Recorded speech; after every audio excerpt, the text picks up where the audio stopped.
Hey shippers! Hello from beautiful sunny Santa Fe, New Mexico. Today I want to talk to you about using your resources effectively. And there are three types of resources that I want to go over. Tools and software, your knowledge and your skills, and relationships. So the first skill or the first resource is tools and software. It's the digital age, and you probably use various tools and software services in your business. And I know, especially in the tech industry, we are prone to bright, shiny object syndrome, going out and hopping on the latest thing or the newest widget to get our businesses moving. And over time, you can start to collect a bunch of different software tools that maybe you are not actually using. And so the first thing I encourage you to do is to start tracking your software and the tools that you use in your business. And to help you do that, I'm going to put a link to a software tracking spreadsheet that I use, where each time you purchase something new, you can note it in the spreadsheet. And more importantly, you can look and see, do I already have a tool that's doing this that I'm not using to the fullest?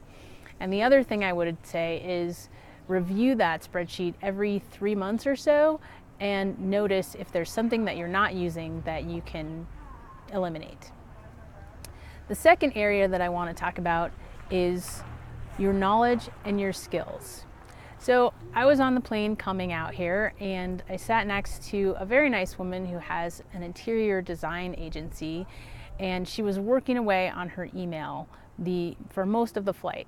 And so I asked her, do you spend a lot of time scheduling meetings? And she said yes. And so I suggested that she use a calendar scheduling tool to reduce the time that she spends going back and forth in email scheduling meetings. So the point of that story is, notice what's easy for you and what's hard for other people. It's very easy for me to look at someone's process and how they run their business and suggest software tools that could save them lots of time and money. And there are things that you know and things that you do that are difficult for other people, and those are the knowledge and the skills that you can use to create more value in your business. That might mean that you can charge more. It might mean that you can create useful content for your blog. It might mean that you grow your audience because people start to associate you with helpful advice. And the third area that I want to talk about is relationships. Especially entrepreneurs, we get caught up in the grind and we forget to look up and ask for help. So that's the first thing, is if you're struggling with something, ask for help.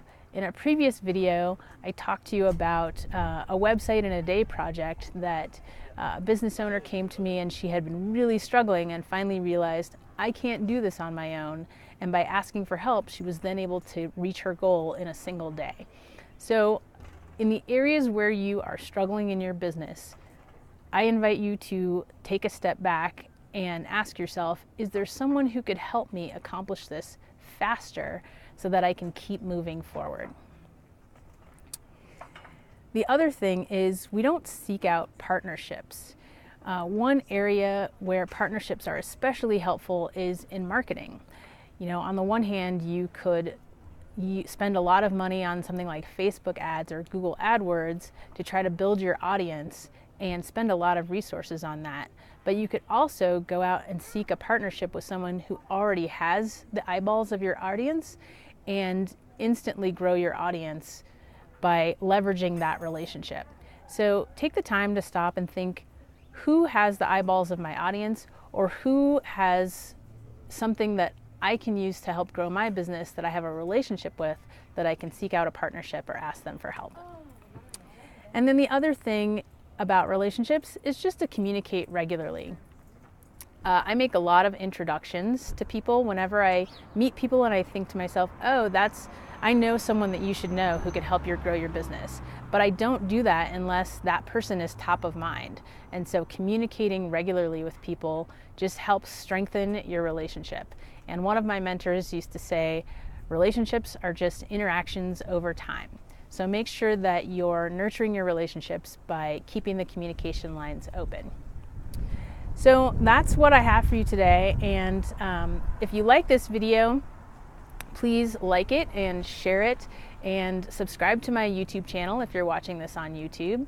And if you want to get the download of the spreadsheet tracker, you can go over to my website, carveldigital.com/use, USE, and you can get the blog post and download the spreadsheet tracker. All right, have a beautiful day, and I'll see you next time.